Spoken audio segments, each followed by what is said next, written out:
Hello, everybody, and welcome to Western Oklahoma Sports Night. I'm Chuck Ramsey, the Lawdog, here with you for another Wednesday evening of talking sports in Western Oklahoma.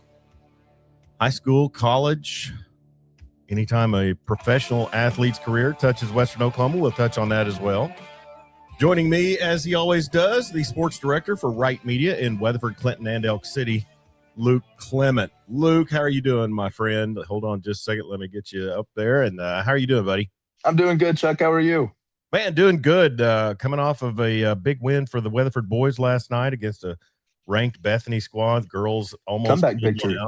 Yeah, comeback victory. They were down at the half, and not quite getting the game that they usually are used to, but they came out of it. And I thought there was going to be a lot of action last night on the network, on the Wright Media Network, but it ended up just being us and Watonga and Sayre, which that's 3 out of the 7, I guess. A pretty tame night on Wright Media.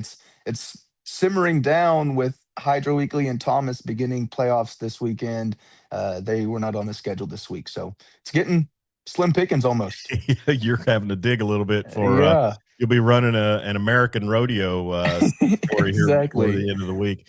Well, and I know you had a busy weekend because there were teams in action on Friday and Saturday as well in Western Oklahoma. And actually, while we're talking, I need to change out the banner there. So now we've got the Western Oklahoma Sports Night banner up there instead of Lawdog Sports, even though we are powered by Lawdog Sports with all the social media pages. And you used the little clip of the interview we got from Coach Bull post game last night, and I suspect a quiet confidence from Coach Bull. He knows what he has in his team. I think he knows what they can do on any given night with an opponent. I don't think anything's left a chance, and I think generally he's going to probably going to be able to outdo a lot of coaches in Western Oklahoma and Class 4A. No doubt. I think the Eagles last night being able to score 46 points and knock off a top 15 ranked team says a lot about their defense and the culture that they have on that side of the ball. I really like listening to Derek Bull interviews. He's a man of a few words, but he gets his point across, and he's easy to clip for the radio. Sure, yeah, he's learned the rigmarole, I guess you could say. But a few basketball games last night, and we'll probably get to some Class 2A stuff here in a minute. Playoffs are coming pretty quickly. Class 4A down to 2A. We'll have another, I guess we're probably looking at another 8 days of regular season, and then they'll start the district playoffs on the 21st, which is about 12 days away or so. But like you said, Class A and B will get going, and that's when you'll be shuffling to get those scores all rounded about.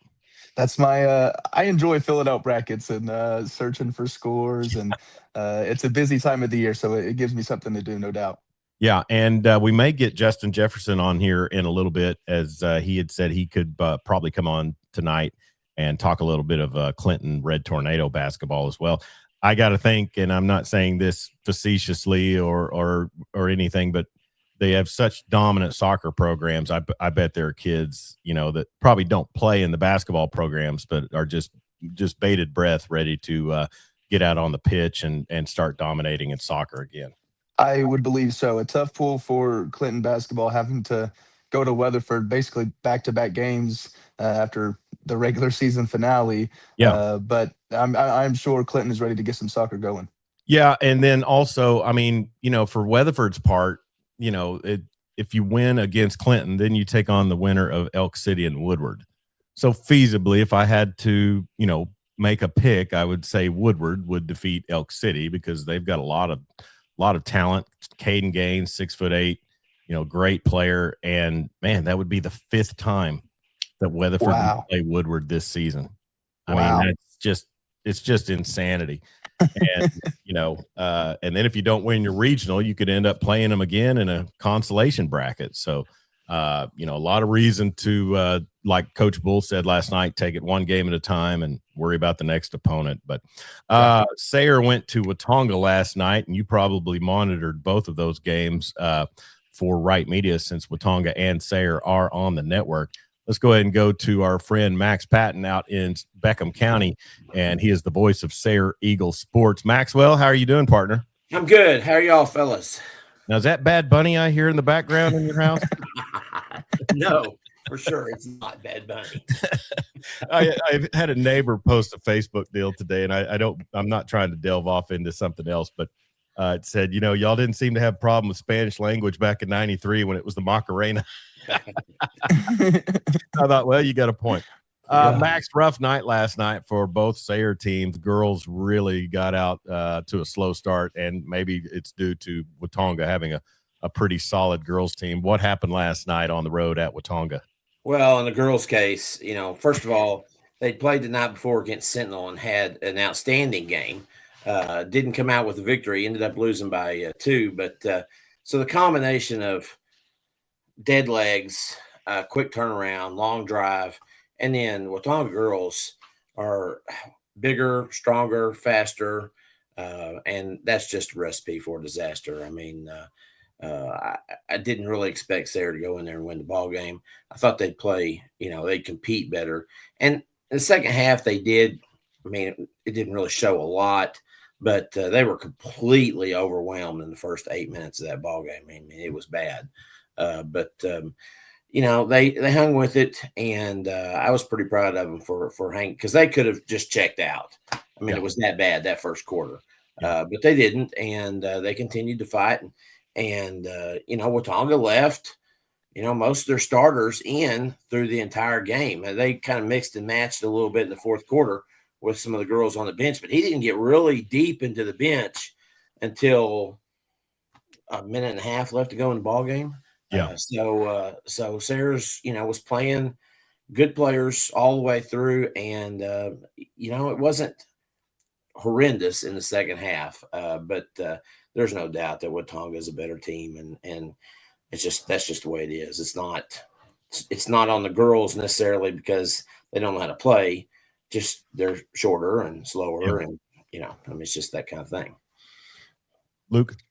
Max, one thing that I've noticed watching Watonga basketball this year, they're another Wright Media school, is Harmony Daniels, their sophomore guard. I think she probably averages 20 points a game. Talk about her a little bit. She could have scored 50 last night if she wanted to. She was all over the place.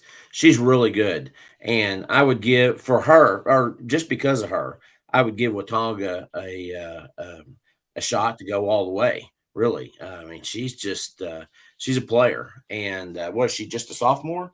I do believe so. And, I mean, they're going to be tough for long. I mean, I don't want to see them 2 years from now. I guarantee you right. that. Sarah better not be putting them on the schedule because we won't want to mess with them in 2 years. They'll be really tough. She was really good. Matter of fact, I would even put her in the top. She might be in the top 5 of all the girls we've seen this year.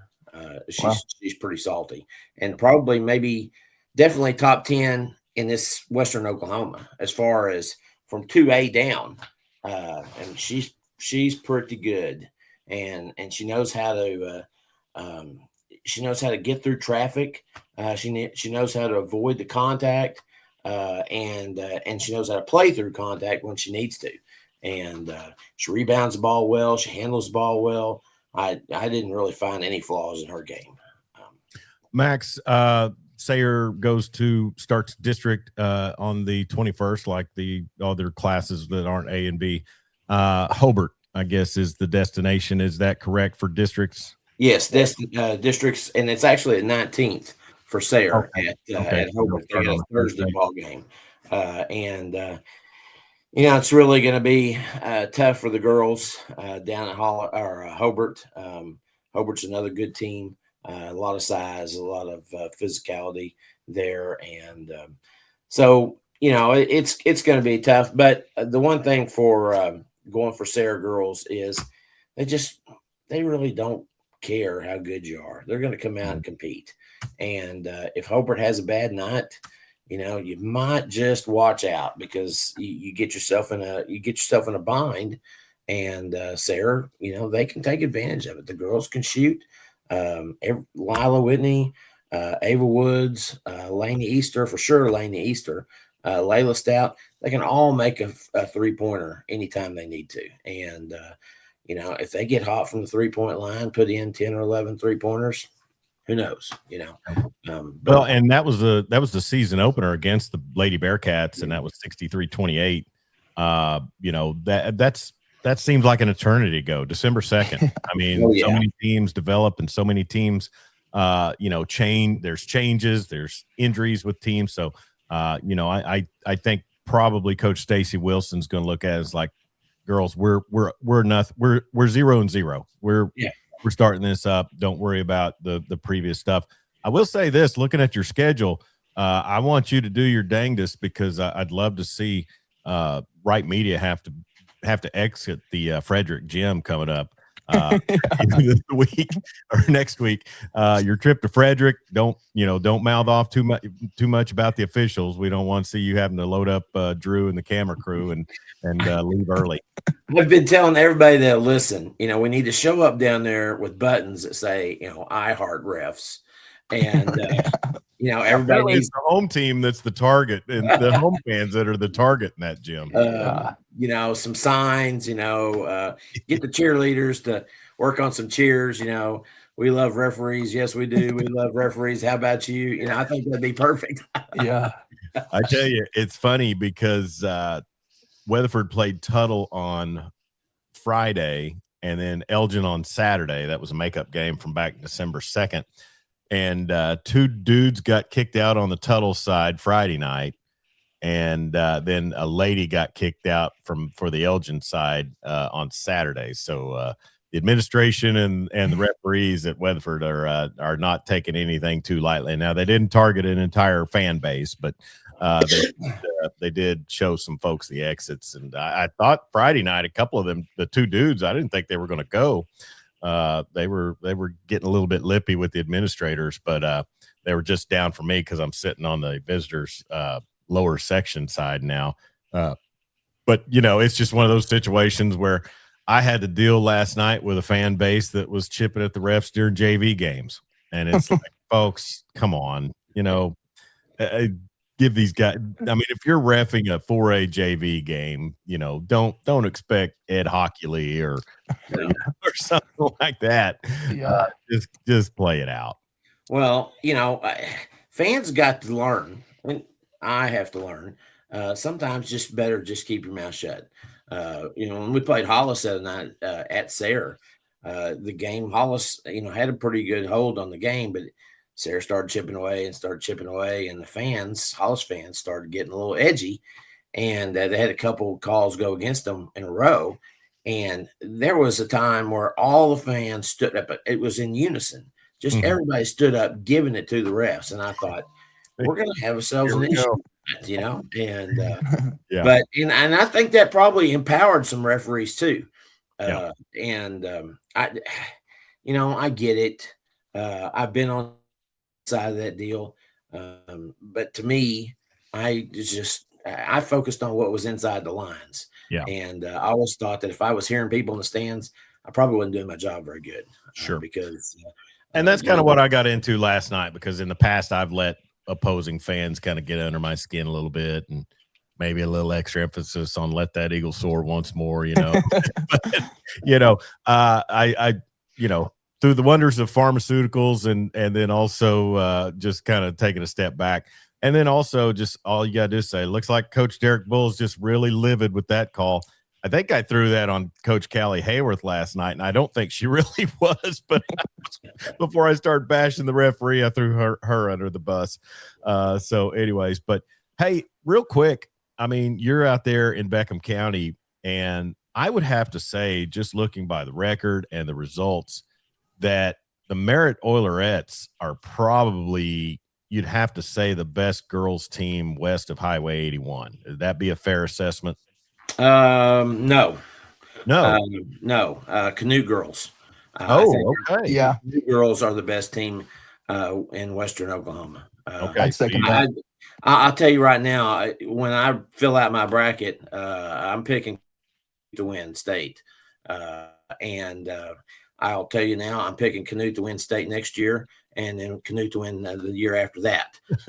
As long as Jaylee Gray is playing for Canute, then I'm going to pick Canute to win state. They're really good, and she's just a freshman, and she's not, she's not the only thing on that team. I mean, they got a lot of good girls. They have a senior who just hit the 1,500 point mark, Yeah. Destiny Jackson. She's been Yeah. really good for the past couple of years. Yeah, So that's why I pitch it out to you. You're in Beckham County. You can correct me on those things, even though Canute's in Washita County, but whatever. Well, yeah. And not that I'm right, but No, I mean, but of course I am. No, they're really good. Merritt is really good also. I think I worry about Merritt a little bit, not because we're rivals or anything like that, but I don't think they have the depth that they have had in the past. There have been times when the year that Merritt won state, they could go 10 deep and really not hardly miss a beat. They're not there this year. They're probably only 7 deep. And they're just, they've still got a lot of talent, but they're just not quite as far down on that bench as they have been in the past. And so I think for that reason, they're a little susceptible. And maybe that's why Canute got them, this last time. But Canute is really salty, really salty. Then also, Luke, I think I tagged you on a tweet or a post. Boy from Lokiba Sickles hit the 1,000-point mark, I think, last night. If I didn't, I'll find it again. And so I'll have to look at that. I don't know if I saw that today. Yeah, I think we'll keep track of that. But A and B getting their playoffs underway, and we'll talk to Luke here in a little bit about Hydro Eakley, and he covered the game also the Washita Valley Conference Championship last weekend. But Max, right now with the state of where the playoffs are and the draw you guys got, what are you looking at as far as the boys' action? I mean, what are they looking at with dealing with Hobart? Well, Sarah, again, we talk about it went all the way back to the first game of the season, and it was first game with a new coach, and so they're still figuring things out, and they did not play nearly as good a basketball as they're playing right now. And I was just looking for we went on the air what Hobart boys record was, and I think it's the same as Sayre's at this moment, which would be 10-11. It's the first time Sayre has won more games this year than they have in the previous 2 years combined. I swear to God, I put that on because I didn't want you yelling at me. Somebody got a busted water heater in Elk City. I swear I put that on airplane mode. Anyway, it could be a good game. When Sayre plays a full ball game like they did against Sentinel the other night, they're pretty tough. And throw it away. Is that what that was? Yeah, just throw it in the trash. You're like a Progressive ad. Yeah. Bundle your home and auto coverage like your parents. Yeah, exactly. So it could be a pretty fun ball game. Now, the regional is going to be tough. I mean, you got OCA; they're number 2 in the state, and that's who Sayre would get if they win. More than likely, I mean, OCA's got to come down and take on Merritt, but I really don't think Merritt's going to challenge them. And if Sayre loses, then they're going to get Merritt boys. And same thing, Merritt handled Sayre pretty good, but Sayre played for 3 quarters like they did last night against Watonga. Last night we get beat by 20 points, but they were down 30-10 at the end of the first quarter. And I guess it was 21 points because Watonga beat them by 1 point the final 3 quarters of the ball game. So, Sayre's got they've got some talent, and they're figuring it out, and they're playing better than they've played all year long. So, I wouldn't sleep on those boys. I really wouldn't. Well, we would love to see. Go ahead, Luke. I think you got a really good inside presence with Tate Bodden. It feels like he's really upped his game the past couple of weeks. Yes, he has. He really he is so unselfish. that at times I think it even hurts him a little bit because he'll get the ball down there, and I think he needs to just get up and go score, and he'll find the open guy and pass it out. Sometimes it works out, sometimes it doesn't. Earlier in the season, more often it didn't, but guys are starting to figure it out. Jakeem McCullum is a guy that has been playing really good the last 2 or 3 nights, and they need him to be able to step out there and hit a 3-pointer. Tate can really do it. 24 points last night, and that was just all rebounds and putbacks. Them finding him in the paint and him creating stuff for himself. He did a really nice job last night, and he can carry this team. He really can. He just has to decide that that's what he needs to do, and they'll go a long way behind him. Good deal. Max, where can people watch Sayre Eagles sports? Wright.media, go to the Sayre icon, the real eagle icon, not the fake one. Don't get mixed up. There's only 3 of them on there. I stole a catchphrase from you. I fully expect you to start using "Let That Eagle Soar." So let that eagle soar. Yeah, right. Wrong Eagles last night for you. We needed the soar last night, but we couldn't get out of there fast enough. That was. Those Watonga boys play pretty good, and that's a good trip too. I mean, from Sayre to Watonga is a bit of a clip. So, hey, bud, we appreciate you coming on with us. Always great to talk to you. And man, maybe we can all jump out on the golf course here before long and hit Riverside or something. Sounds like a plan. All right, he's Max Patton. Who's with you, Max, on your call? Is it just me? Okay. He is we're poor out in Sayre. They don't give me any help. So. All right. He's the voice of Sayre Eagles basketball. Thanks for joining us, Max. Thanks a lot. See you guys. All right. And I tell you, Luke, we're going to be paying pretty close attention to Class 2A, being that Watonga and Sayre are both in that class, and there's not a whole lot of 2A teams out this way. I mean, it's like them and Hobart and maybe Granite. Granite's B. You got and all the Western Oklahoma teams in 2A are in that same area with Watonga and Sayre. You got Cordell and Hinton in there with them, and Merritt. All those teams are in the same area. Well, let's talk a little Class 4A basketball and bring in the voice of Red Tornado Hoops. He is Justin Jefferson. He has the call for Clinton basketball. And Justin, a little tough stretch over the weekend, but talk about the Red Tornadoes and how they did on their games.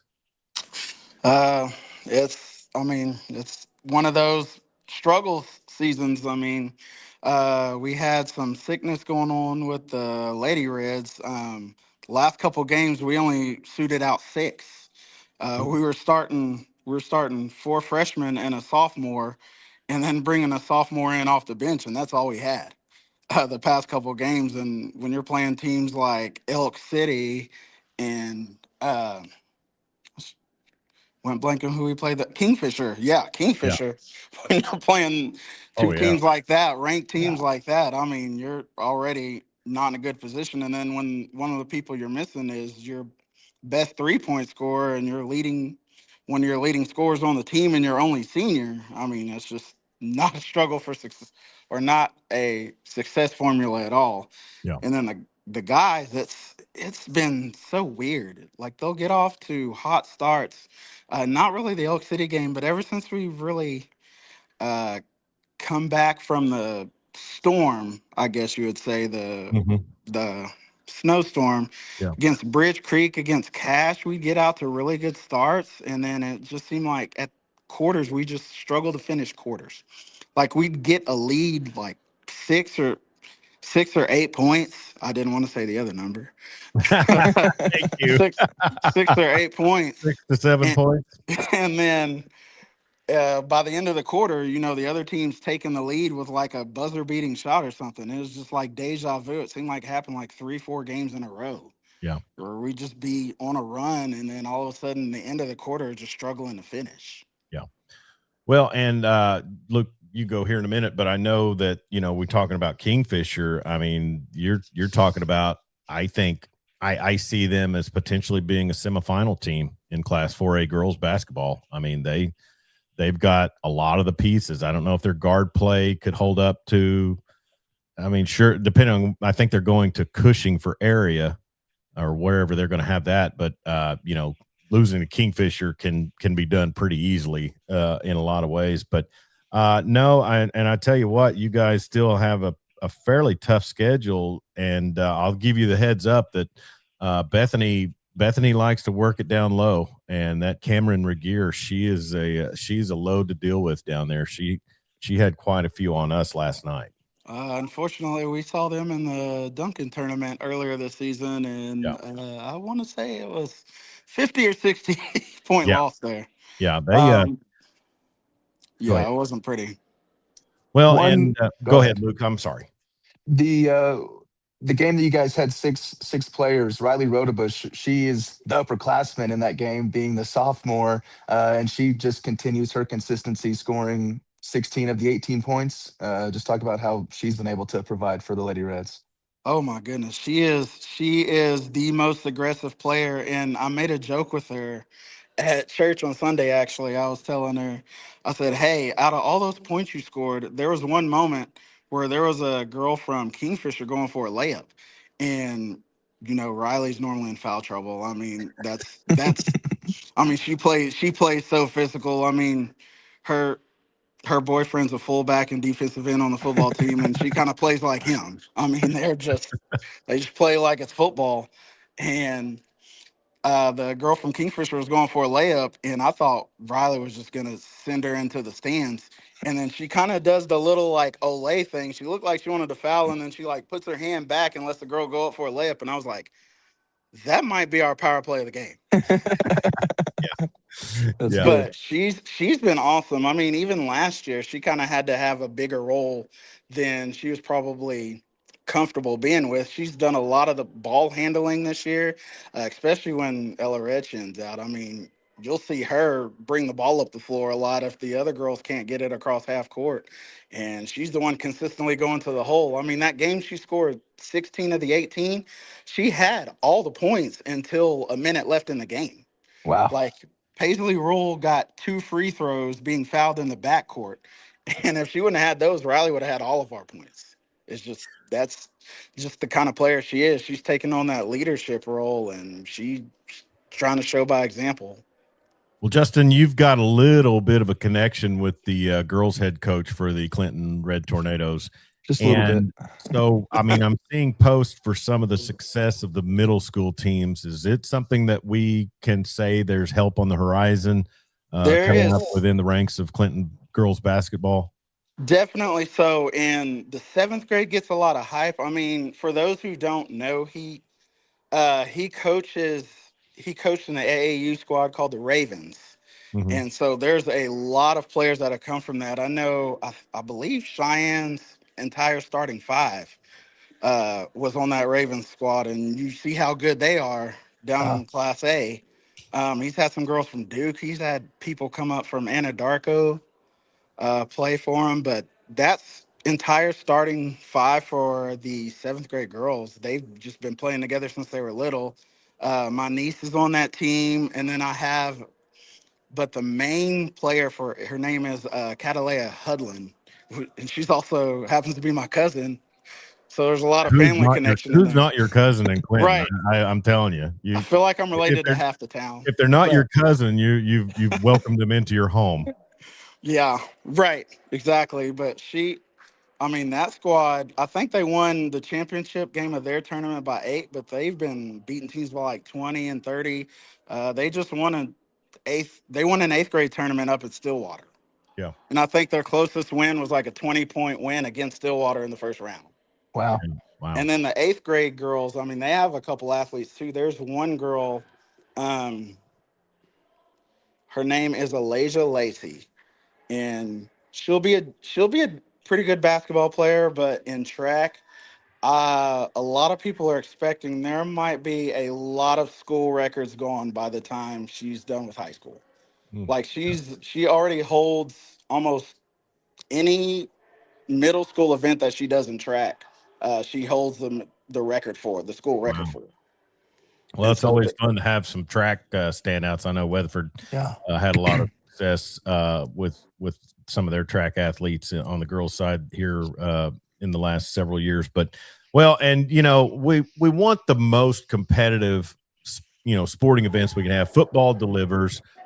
Baseball's pretty competitive, and I'm talking about the Custer County rivalry, Custer County conflict. Soccer is pretty one-sided for the most part, but I think Weatherford does give them a game in most instances. But honestly, I mean, looking back, the last time Clinton competed with Weatherford in girls basketball was when your niece was there, Carmela.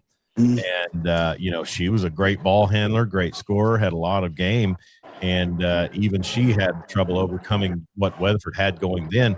But I got to say, I mean, I think right now we could be in a cycle where with the work your brother's putting in, they're going to potentially have a chance to turn the tables.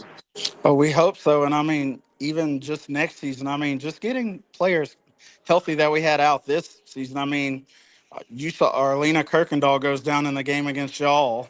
She could have been a big help. We haven't had Brooklyn Aston all season. She got hurt over summer volleyball. And so she's been out all season, and she was the starter for us last year. Yeah. And she was kind of one of those, I mean, she didn't really necessarily score a whole lot. There'd be some games where she'd get up to 8 or 10 points, but she was kind of another one of those tough defensive presences that could, I mean, honestly, Riley wouldn't have been in as much foul trouble if we just had Brooklyn out there. Well, and Riley Rodebush is a lot of fun to watch, and she's she gets out and competes hard. Justin, on the boys' side, it's been a struggle at times. Coach Sider, what's he doing to try to keep the kids motivated and keep fighting? So I think an issue we had, especially middle of the season, it just seemed like there was an effort thing. This is Coach Sider's second season as being a head coach, period, at the high school level. I mean, he'd done it at middle school, but when he came from UConn, he was an assistant at UConn. And so it's just kind of finding his way, kind of figuring out how he wants to do with rotations and stuff like that. It seemed like at the beginning of the season, we play about 11 or 12 guys. And it was just kind of, there'd be sub in, and nobody really had the opportunity to just kind of get hot and get going. And then kind of lately, he's kind of brought the rotation down. He'll play about 7 or 8 most nights. And it kind of allows people to get in rhythm. Like when we played Elgin, we know how much Elgin struggled, but they had one kid that was shooting really hot, and Ronnie Richin had 0 points at halftime. By the end of the game, I think he's got 14 or 16 just because, I mean, getting in a rhythm, being used to being with the same 5 on the court, and he's finally found his spot, and they were finding him on the court. And then Titan Malone's been just huge for the Reds lately too. And honestly, I mean, there's kids that for Clinton that I think have gone out there and really competed well and just not gotten the notoriety because of that record. Who was the kid 2 seasons ago? Native American kid. Oh, if you wouldn't have said it, I'd remember it. It's gonna bug me. Yeah, I mean, it's gonna bug me because he was a really hot shooter. He was, and I talked to Coach Bliss about him, and why wasn't he even on he didn't even make all district, I think. And it's like, how does that kid miss out on all district? And he didn't really have an explanation as to why, but like I said, we'll do our best, and I know Luke does anytime there's a Clinton Red Tornado on the hardwood, hard on the court, showing out to give them some exposure and things. One thing is Clinton needs to get a Twitter page going. Because I know I retweet a lot of stuff. Luke's doing stuff with the 97.3 The Score page. Clinton gets their highlights and stuff on Twitter. We can maybe get some word out there, but no, I think they do. I think they do Facebook, but that's about it for the older generation. Hey, what are you talking about? Luke, you got something for Justin? Yeah, Justin, you mentioned Titan Malone, how he's just really been the go-to guy. What's gone into him finding his game? Just being a senior leader. So I was telling Coach Sider, one thing I noticed. So I try to do my senior interviews at halftime through the middle of the season, and I'll talk to them, and then I'll give them a chance to like shout out anybody they want to. And just about every senior guy player besides Titan himself mentioned Titan. They're saying, "Hey, shout out to Titan Malone for being our leader, just for how he plays and stuff, and just making me better." And I was like, that's So, the sign of a leader. He's not saying anything, and everybody else is just bringing him up without me saying his name. And so it kind of goes to the leadership and shows that's not just a deal in the game, it's in practice. He's doing it off the court with them. Yeah, yeah. And they that's huge. really follow him. And I mean, you can tell it's a different team when he's not out there. We're up on Cash by 4 in Cash with like 6 minutes left. He picks up his fourth foul, has to sit on the bench. By the time he comes back in, we're down 10. Mm. You know, we're Yeah. playing Elk City the other night. He hits the shot to tie it up. He fouls out. We don't score again. So he's the catalyst for sure. He's definitely the catalyst, and he gets other people their shots. Justin, Ethan Laughlin has a good game. Is he able to get his game going this season, or has there been something holding back, or what? I mean, I expected him to be a factor, and kind of. I mean, of course, I mean you've doubled your win total from last season on the boys' side, but still, some of these games. What's Ethan Laughlin what's he dealing with to try to get his game going? I think part of it is just it seems like it's been a confidence thing. It's kind of one of those if you see the ball go in, you know, you're getting a lot of playing time at first. I mean, it just builds your confidence up and you feel like you can take on the world. And when those shots aren't falling, uh, you know, we kind of switched to a different offense there at the beginning of the season. We were trying to be more post centric.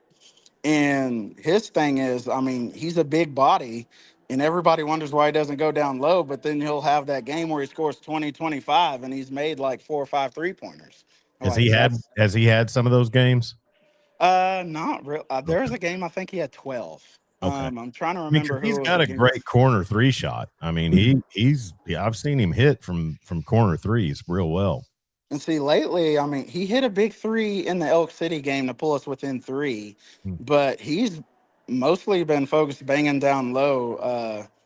You know, a lot of times they'll try to put somebody smaller on him and he'll just try to back him down, take advantage of him, and then double him. I think one thing that would really add to his game, if he could get that Jokic passing out of the post game going or whatever, he'd be really dangerous. Yeah. Yeah. So any festivities at the Tornado Dome on next Tuesday for Weatherford coming over to Clinton? It's going to be senior night, Okay. and it's kind of one of those situations, you know, you get to play all twice in a row, and you know, Say These it'll are be full past familiar year, that's territory. it's not really been fun for So us. that'll be 4 times for Clinton. And I told Luke that we, in essence, if chalk were to hold out, either way, there's a chance we could play Woodward boys a 5th time and the girls face the Woodward girls a 4th time. So it's just craziness out here in Western Oklahoma trying to keep 4A teams. I think I told somebody today, I said, you know, the minute that Weatherford saw Woodward entered the Chickasha tournament, we should have just said, nah, we'll find another. But you know, the thing is, I'm old superstitious. I go back all the way to 1988 with OU and Kansas, and you know, it's hard to keep beating a team multiple times, and that goes for anybody. I mean, you just I don't like facing familiar opponents that much. But anyways, well, listen, I won't be there Friday. Mike Smith will be filling in for me. So be sure and help him out a little bit when he gets there. He's used to the big dogs there at Pioneer Event Center, but he's going to fill in for me Tuesday, and then I will see you when we play districts. I'm guessing that's Saturday the 21st. Yes, and it'll be one of those. It'll be interesting to see how that goes, because it's kind of one of those, I called it from get-go where I knew there were going to be 4 teams we could face. It was either going to be y'all, Bethany, Douglas, or Kingfisher, because they were the only schools that we could realistically go to for district that had top 10 boys and girls teams. Mm-hmm. And I knew with our record, that's what was going to happen. Yeah. I'm kind of excited about the draw because at least playing y'all, it's somebody that both boys and girls, they've grown up playing against Weatherford. Yeah. So it's kind of one of those when we lose against y'all, it's not from intimidation. It's just y'all are the better team. Yeah. But but then the girls, they could possibly play Woodward, and I will rewatch that game. We were down 5 with a minute left in the game, and Yeah. then free throws kind of turned that into a 13-point game. Woodward girls are kind of a mystery to me because they've got height and athleticism. And I know that Kaylee Mills, the 5'10" forward they have, she's kind of a catalyst down low for them. She was injured through middle portion of the season. I'd have to check with Tyler Riggs to see if she's back. But that Woodward team, I mean, some nights they come out blazing, and some nights I think they got blown out by maybe by I think I forget who it was, but I think it was Elgin, yeah. Yeah, and then they didn't put up much fight against Kingfisher in the tournament, but it's just one of those things where on any given night with them, I think, and Right. that's the thing. Quick exit question, Justin. I know you've got stuff to go do. Elk City is Campbell Garbarino back, and how did they look with her in? I think she is back. How'd they look if she was? She actually did not play. Okay. And I know from, I think what Skinny had mentioned, I think she had kind of tweaked something against Elgin Okay.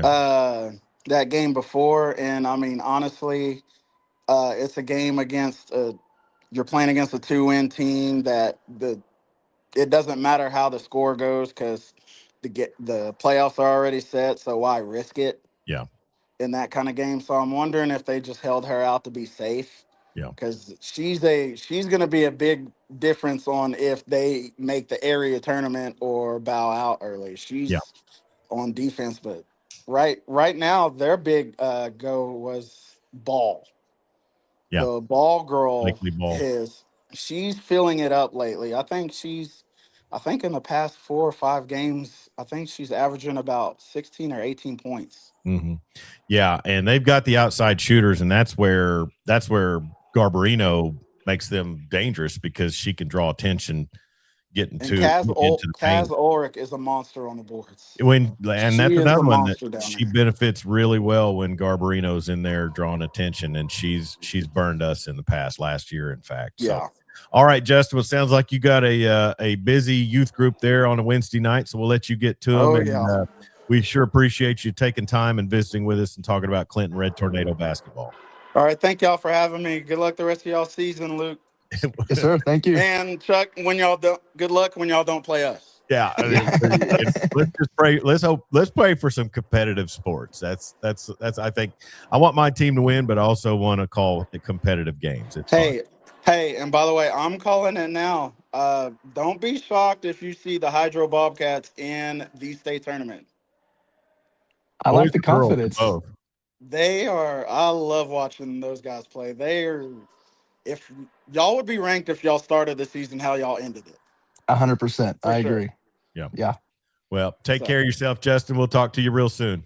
All right. See ya. Thank y'all. All right. He's Justin Jefferson, the voice of Red Tornado basketball on the Wright Media Network. Find them at Wright.media, Red Tornado TV. And interesting segue there, Luke. So we'll go ahead and let you talk about the Hydro Eakley Bobcats. And I'm assuming he was talking about the boys. I think he was mentioning the boys. Yes, I think he's mentioning the boys. I think he's told me before that his boss's son is Kellen Props, who is a junior starter on the Bobcats team. But Hydro Weekly, they pull Wayne for district playoffs. They will host the Bulldogs, and they got a friendly area, Canute, Thomas, Burns Flat, Dill City, so a familiar foes in the area tournament. I think with the boys, it's going to come down to the guard play. Hudson Warner and Peyton Liley, they have been super, super reliable all year long at the center and the power forward position. It's going to come down to Kellen Probst and Jackson Wool, Alex Gomez, your 3 guards, and then all of your reserves. they're able to knock down their shots when they get their looks. That's what's really going to push the boys team is your guard play. On the Lady Bobcats, really, I think it's going to come down to the defensive side. The last two games against Thomas, that's who they've played back to back, and they really just kind of got ran out of the gym. Thomas was able just to run up and down the floor, really stifle Hydro Weekly offensively. I think Lady Bobcats didn't even score 30 points in the first game, and that was the high against Thomas, was 27. So it'll be interesting to see what happens for playoffs. I'm excited. Yeah. And you were, talking about the Thomas game, and Thomas is one of those interesting teams going forward, because on any given night they could probably shoot some teams' lights out. Yeah. It's just, I think they're one of those teams that everything kind of has to fall into place. Would that be safe on the boys' side? On the boys' side, yes, I would agree. They have a lot of talent. The two Freimeyers, Kaysen and Carter, they can shoot the ball. And then you have Ty Littlebird, who is just a phenomenal athlete. You know that from watching him play quarterback the last couple of years. He'll run the point for the Terriers. And then they have Gunnar Bennett, who is a force inside. He is a big cat. But when they all can click together, they're a force. Yeah. Well, and looks like regionals will be held at Canute. Yes, and that's so, the sub site. Yeah, the sub site, and then you may get a chance to go to, it looks like, area. If you go to area, you'll be at the Stride Bank Center in Enid. That's where I called my first area tournament for Weatherford back in 2022. And that was an interesting year because Clinton and Weatherford both had regionals and area in Enid. The regionals were at Enid High School, and the area was at Stride Bank Center there in Enid. So interesting. But Hydro Eakley, and they will, I guess they will match up in regionals with the win. If they win against Wayne, they'll match up against the winner of Thomas and Burns Flat Deal City. Is that correct? Canute or Snyder, I do believe. If they win, they'll get Canute or Snyder. And if, District 8 and 5. So it's either Canute or Snyder they'll pair up with. Okay. So they do a little oppo from what 4A did. Really?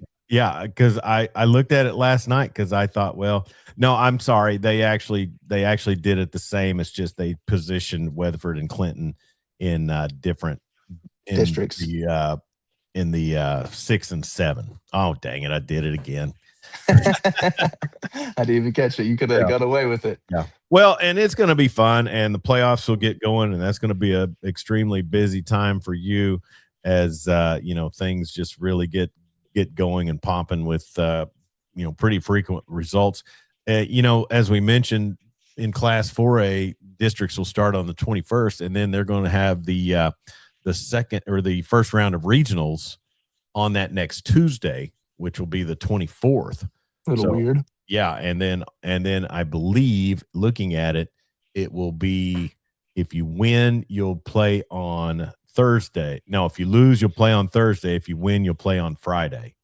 So are you talking about in regionals? In regionals, yeah. So I think if you win your district on Saturday, you have to come back 3 days later and play on Tuesday. You do. That'll be your first round of regionals, and then if you win that, your regional championship game will be the next Saturday. So I'm following. Yes. Yeah. So I kind of hawed around it. So, but no, lose on Tuesday, and I think you have to play back on Thursday, and then Thursday, Friday, Saturday if you keep winning. So I don't like the new setup of the bracket.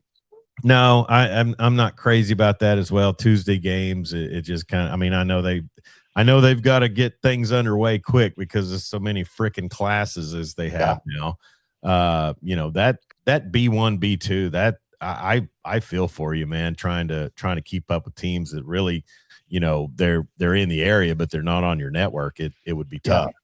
Especially when they were all in B just a couple of seasons ago. Now you have you have that many more papers you got to print out. Yeah, because I'm looking at it, and in in the boys rankings,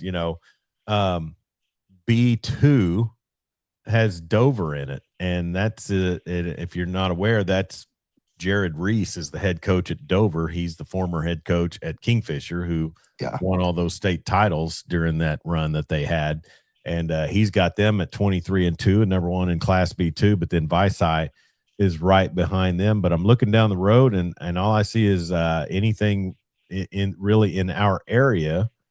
Visay is kind of more Woodward, I think, but Leedy and Sweetwater, and then that's it as far as B2. But then you go up to B1, and you've got Sentinel, Bingeroni, Calumet, Fort Cobb, Broxton, Hammond. I mean, that's going to be your meat and potatoes right there for covering the B2, the B1 playoffs. And there's some B. See, now they're all running together. There are some games that start tomorrow. I know, like the Mountain View Godebo boys play tomorrow. The Sentinel boys play tomorrow, or Sentinel girls play tomorrow. Fort Cobb, one of the Fort Cobb teams play tomorrow. So there are some Western Oklahoma teams starting playoffs tomorrow in the smaller classes. Well, and so Friday night, I'm on the road to Blanchard for a big game, especially on the boys' side. That's going to be a Blanchard team that is ranked. They finished out the final rankings at number 7, 18-3 on their season. Weatherford boys go into it ranked. They finished out ranked number 6, 21-2. So that's going to be a big matchup. They won't face each other unless they got into the state tournament because they are not in the same area. But and then it would be all about the seeding. But Blanchard has a good squad. This late in the season going into it, I know Weatherford wants to play well and set the tone. It's going to be tough, I think, going on the road this late in the season. But I will say that the defense that Weatherford can employ, because I'm telling you, Luke, last night, just on paper and looking at the physical appearance, Bethany boys look like they would just kind of bull rush us. And they've got a kid that's 6'4", 6'5", probably a solid 230, 240. I heard that in Bull's interview. Shocked me. Breck Brady is his name, and his father is former OU tight end from the 1990s and a Putnam City West grad, Ricky Brady, who had a cup of coffee in the NFL as well. So runs in the genes is what you're saying. I think he's way bigger than his dad, but he is a big kid. But made some buckets down low, but he had trouble dealing with the post defense of the Weatherford Eagles. And then another kid, Denton Jaggers, he's 6'4" and just athletic as all get out. He was a load to deal with, but Weatherford, man, they just they keep you away from doing what you need to do, and they outscored Bethany, I think 30 to 14 in the second half. So I mean, you can win a lot of games coming out. Even if you trail by 1 at the break, you go out and pitch a 30 to 14 second half. You can come away a winner a lot of times. Especially doing it against a highly ranked team. Like I said earlier in the show, I think that says a lot just about the will and the effort that team is willing to play with. It's very impressive. What have been some of the past matchups with Blanchard been like the past couple of years? They come out scrappy, and they've been outclassed. I mean, I'll just say this. I think it was 2 seasons ago, Weatherford played them in area. And I'm actually going to look at the schedule to make sure. And with those past Weatherford teams, you could have a blowout win, but there would be like a difficulty scale. Does that make sense? You know what I mean? How hard it was to get to that 30-point mark. Yeah, exactly. And so, so it was in 2024. They played Blanchard in the area tournament and won 69-45. Okay. And if I remember right, the score was not that far apart going into the second half. I mean, they had a big kid, big 6'5" kid who was wide, and he had been, sorry about that, he'd been an offensive lineman on that year I think that was the year they won the state football title. Yeah. And so he even with our size, he gave us some problems down low. They'll always have, little shooters, kids that can shoot outside. And I think this season's no different, but they're going to be a lot for Weatherford to have to deal with, especially on the road and in a game where you never want to say it doesn't matter. But I mean, you want to go out and win, you want to go out and set the tone. But, if you come away with a loss, it's not, you can reset, I guess you could say. And that's probably not the mentality they want to have at all. But No. But still, you cruise in. Like I said, I think the biggest thing is I don't want to see them have a slip up against like Woodward or something Right. in regionals, because like I said, facing a team 5 times in a season, that's just, and I mean, and the thing is, the night before Weatherford played Woodward in the Buckle of the Wheat Belt Invitational, Woodward hung 103, I think, on Chisholm. And That's they were wild. they were lighting it up from outside.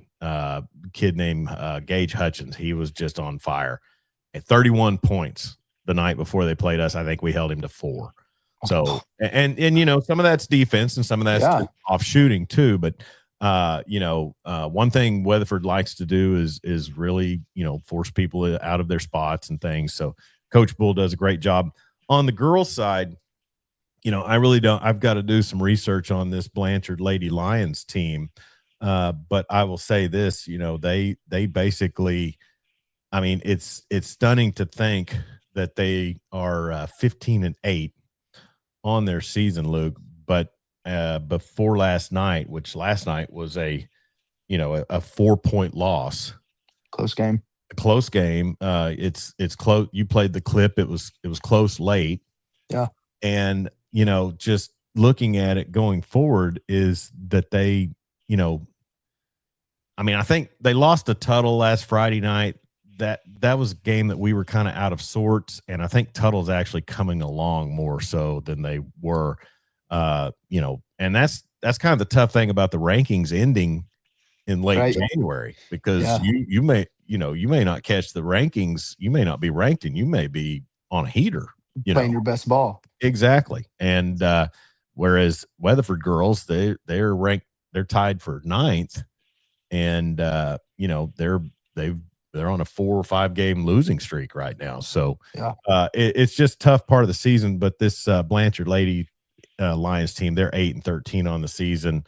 They probably, hopefully the Weatherford girls can go out and play some good tough ball and come away with a win going into playoffs and not extend that losing streak. But it was a rough part of the season. They're coming out of the Buckle of the Wheat Belt tournament with 2 games against Kingfisher.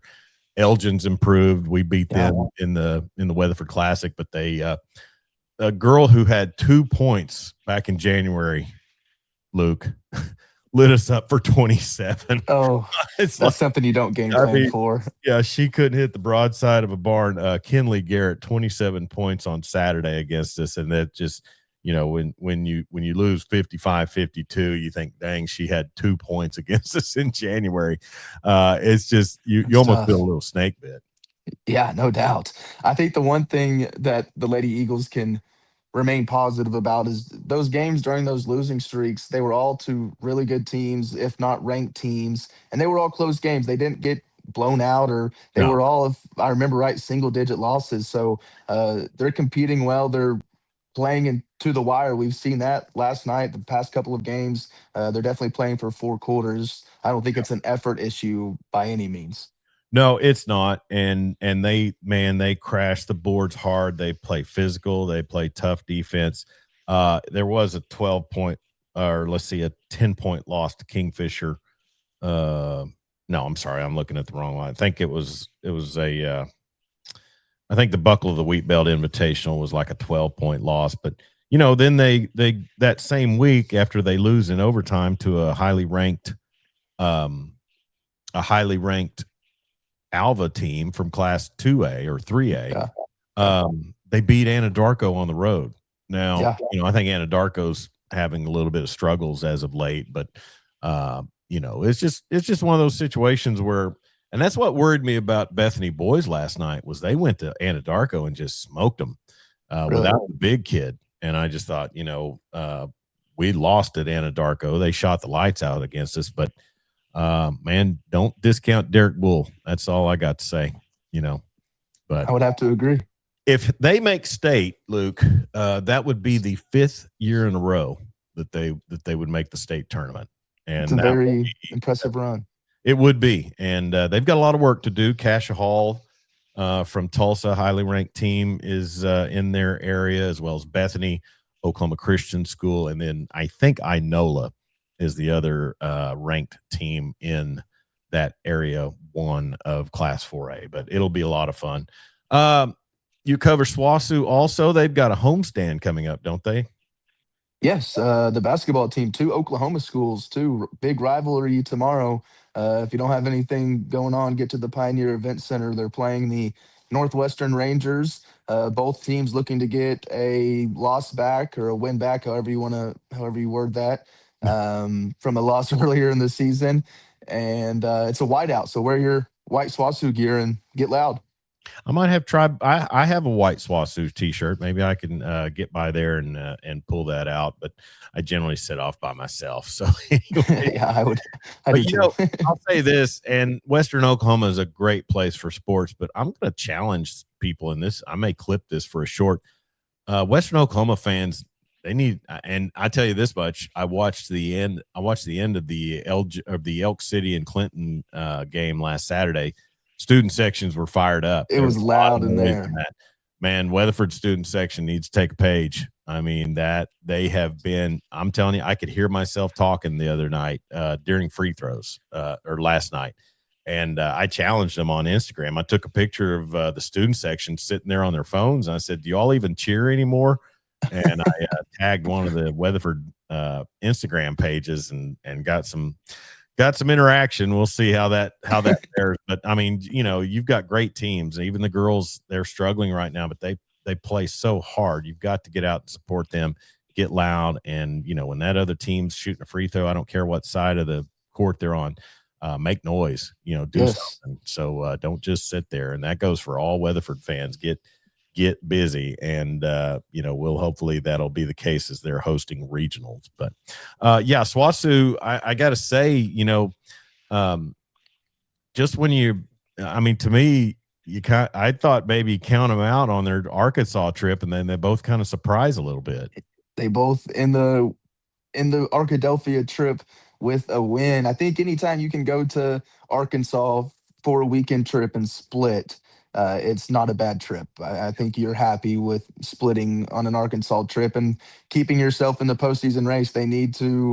It would really help if they could sweep this week. It would really help them in the standings. That would be outstanding for sure. Yeah. And send Mike Smith off on some playoff runs. How about that?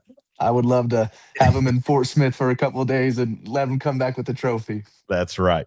I think maybe the last year I was doing sports director job, Terry Evans won the GAC tournament. So maybe the first year I did sports director, but a great job there.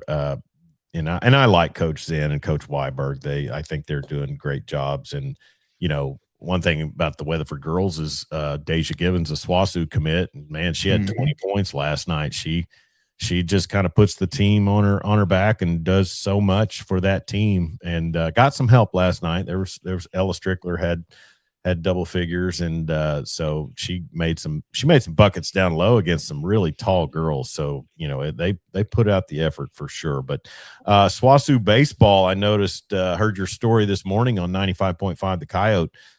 Sounds like Coach JR Head's got some guys that like to get out and play. He's got some bats, that's for sure. They put up 24 runs in a run rule victory over Randall University on Tuesday. That would have been yesterday. And on Monday, it was announced by the National Collegiate Baseball Writers Association that they were ranked 10th in the Central Region. And that's the first time during my 4 years here in Weatherford / SWOSU that I've seen the baseball team get some national recognition. So a lot of excitement there at the SWOSU baseball field. And a couple of Weatherford kids on that squad too, I noticed. Camden Pasher and I'm glad you remembered. Camden Thatcher and Minner. Garen's his little brother, but he played at Weatherford. I called his games, but a couple of Weatherford kids on there, some Western Oklahoma kids. So there is. I like what I'm hearing about Coach Head. I would have got out there yesterday, but I had a game last night, and I can tell you this much: sitting out there next to that wheat field this time of year with those fans the way they were, I would probably have not been able to speak by the time I got to my game last night. There's not much of a wind block out there. You need to wait till it's a sunny, nice day out there to go watch some SWASU baseball for sure. And it was out of the north too, so there weren't going to be too many balls flying out. So, anyways, but and then softball's going on. I know that the new coach, got her first win, I think, over last weekend. So they've got, and it'll be GAC's time real quick, won't it? Yes, the baseball team, they start GAC play this weekend against the conference champions from a year ago, Arkansas Tech. And then I think the softball team has one more non-conference weekend, one more tournament, and then I think they start conference play. So a handful of more games for either side before GAC play gets going. Wow. I'm excited for the baseball team to see how they compete. That'll be so cool, because I'm going to say this: the spring sports, sometimes golf is like your lone highlight throughout the spring, and then rodeo too. But get those softball baseball teams competitive, and it's a lot funner second half of the season. No doubt, and especially me, I love baseball. There's nothing like getting out there and hear the crack of a bat, hear the ball pop a glove. It's just it's therapeutic almost. Well, I will definitely get out to Crawl's Corner whenever East Central comes for baseball and softball. As a buddy of mine that I worked with for years at the police department, he's got a daughter who plays softball and a son who's an assistant coach at East Central. So I told him I'd be there. But I always try to, if I get a chance, get by there and catch the game. And I want to see Coach Head's team. And then also, as we get out of here, we found out after our last episode that one of the SWASU football recruits, I guess, has been tuning in to our. We questioned his college, and he picked up on that. He did. Say that again. I'm sorry. The Mutter kid. Yes, Charles Mutter. Charles Mutter. Yeah, good name there, Charles. I like that name.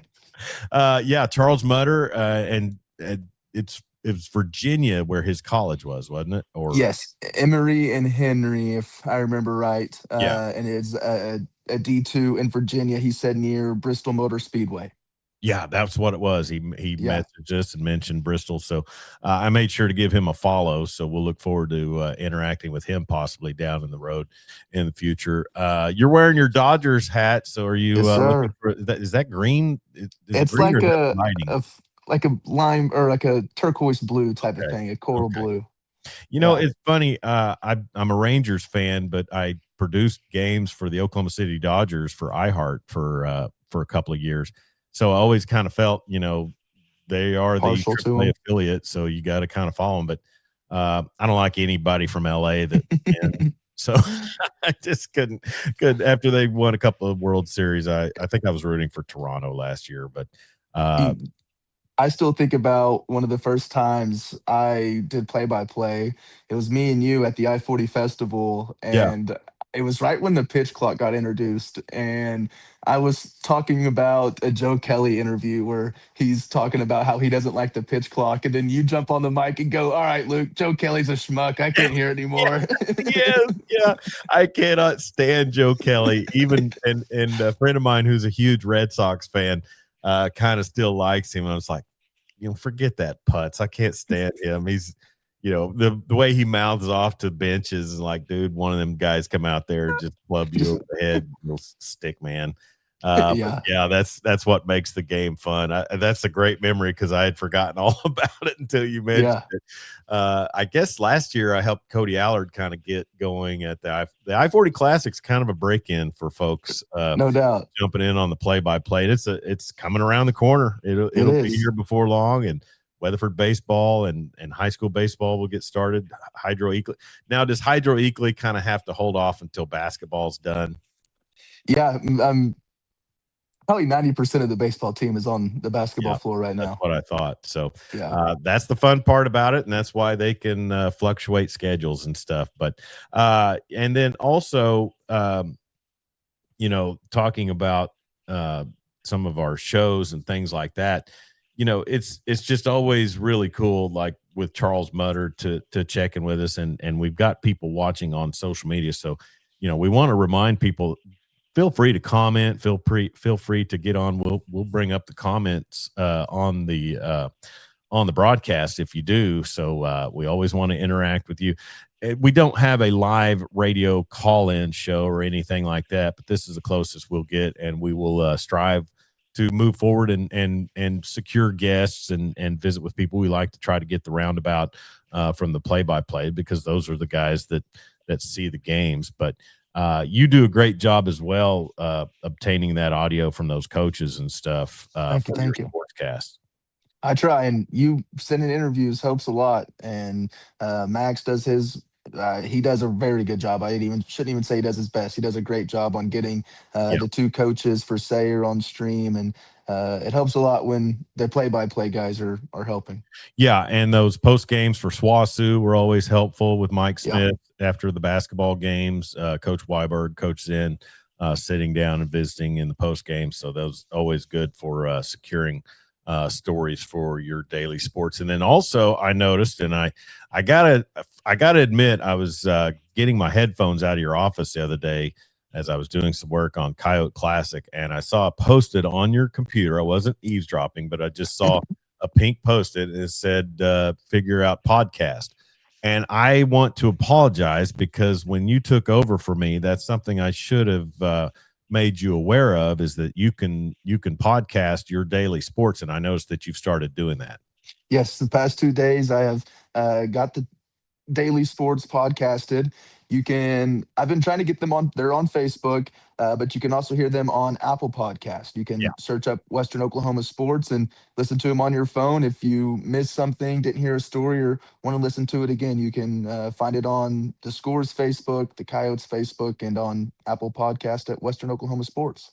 And see, that's good for me, because I don't really get up in time to hear you. So, being retired has its perks, but I did catch you this morning, and a little scared that that there's apparently no doors on the stalls in the boys' room at Cordell High School. I was a little disconcerting to hear that. But, definitely. You never know what you're going to hear on 99.3 KCLI. It can get kind of spooky on there, let me tell you. John, I keep my mouth shut a lot of the time. I've noticed you're smart. So anyways, but be sure and catch Luke's daily sports podcast, his daily sports wrap up that he does each morning, and he saves that in podcast form, so you can always catch an episode. And then also we will share that with you. You can also follow Western Oklahoma Sports 97.3 The Score on Twitter, and then 97.3 The Score on Facebook as well. And I'm just going to say this, and I've always suggested this: all sports content should be on that page for Wright Media. There, or at least I know you share a ton of it. Every sports clip and everything should probably go through that. But hey, they've got a lot of great social media pages. Well, listen, you've got a busy week. Sure, I'm coming up, so I'm going to let you get out of here, and then I'm going to get out of here myself and start prepping for Blanchard as we get ready to go on the road Friday for Weatherford basketball. But man, thanks for jumping on, and I think we'll keep working and trying to grow this endeavor we got called Western Oklahoma Sports Night. I like it. I enjoy doing it and getting to hear from everybody and talking with you. Sure is a lot of fun. He's Luke Clement. He is the sports director for Wright Media in Weatherford, Clinton, and Elk City. Catch him on the daily on 95.5 The Coyote, 750 for daily sports through the weekdays, and then 740 on News Talk KCLI 99.3. Also catch catch his podcast, Western Oklahoma Sports, on the daily, and that is also on Apple Podcasts. Be safe out there. Don't text and drive, and sure don't drink and drive. Give us a follow also at Lawdog Sports. We will save this recording and this episode to our YouTube page and also our Spotify page. Talk to you real soon.